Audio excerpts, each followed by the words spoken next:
Mr. Bush seen meeting today with the new Secretary General of the United Nations, adding his name to the list of Americans now disapproving of how things are going in Iraq. That in an interview with Jim Lehrer of PBS.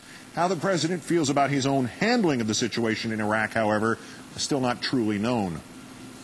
If you were to put me in an opinion poll and said, do I approve of Iraq, I'd be one of those who said, no, I don't approve of what's taking place in Iraq. On the other hand, I do believe we can succeed. Is there a little bit of a broken egg problem here, Mr. President, that there's instability and there's violence in Iraq, sectarian violence, Iraqis killing other Iraqis, and now the United States helped create the broken egg and now says, okay, Iraqis, it's your problem. You put the egg back together, and if you don't do it quickly and you don't do it well, then we'll get the hell out. Yeah, it's an interesting question. I don't quite view it as the broken egg. I view it as the cracked egg. Cracked egg. Where we still have a chance to move beyond the broken egg. And, if I didn't believe we could keep the egg from fully cracking, I wouldn't ask 21,000 kids to go in, additional kids to go into Iraq to reinforce those troops that are there. If it's that important to all of us and to the future of our country, if not the world, why have you not, as President of the United States, asked more Americans and more American interests to sacrifice something?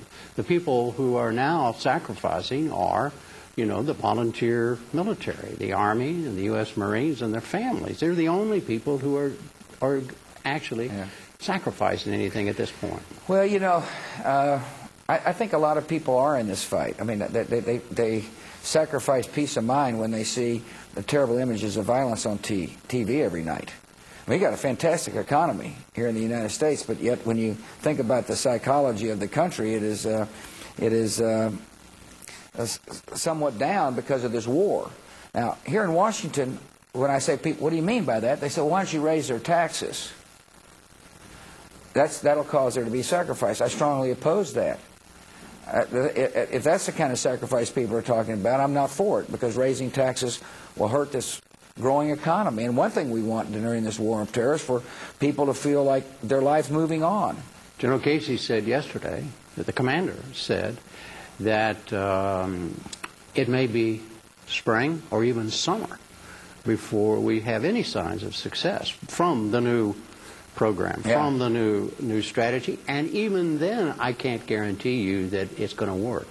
That's the general. That's the guy who's the commander. Well, I think that's an accurate. I think that's a sober assessment. Well, it's a sober assessment. I think he's not going to stand up and make guarantees that that may or may not happen. But he is also the general who felt like we needed more troops, and he's also the general that believes this is the best chance of working. He would also be the general who insisted that he did not and would not need a surge in forces in Iraq, stating it might actually be counterproductive. The same General Casey who might be brought home early from Iraq. Let's call in our own Jonathan Alter, also, of course, senior editor at Newsweek magazine. John, good evening. Hi, Keith. Well, let's start with Mr. Bush and sacrifice, and one is almost speechless at the president's bundle of disconnects sometime. But to equate deaths, just the 3,000-plus American deaths, to a loss of peace of mind at home, is this the new low-end measure of his tone deafness? It's pretty low. I mean, for him to claim that that's some kind of sacrifice. Just to use a little historical context here, Keith, President Bush is the first president in American history to ever cut taxes in wartime. The whole idea of raising an army in every other war we've had, big and small, Spanish, American, doesn't matter what war you're talking about, raising an army requires raising taxes. Otherwise, you're having your children and your grandchildren pay for your war instead of doing it contemporaneously. And when he says, well, raising taxes would shut down the economy, it's important to remember that the last time taxes were raised in the 1990s, the country, in the immediate aftermath, instead of the economy going down, we actually started the largest and most sustained boom in American history. So this idea has been slam dunked by recent history. So he was talking nonsense there about sacrifice, and then he engaged in doublespeak, Orwellian doublespeak, when he said that General Casey supported this policy and asked for more troops. In fact, General Casey said the exact opposite of that, Keith, on many occasions. He was the one who has said that We need to turn over responsibility to the Iraqis.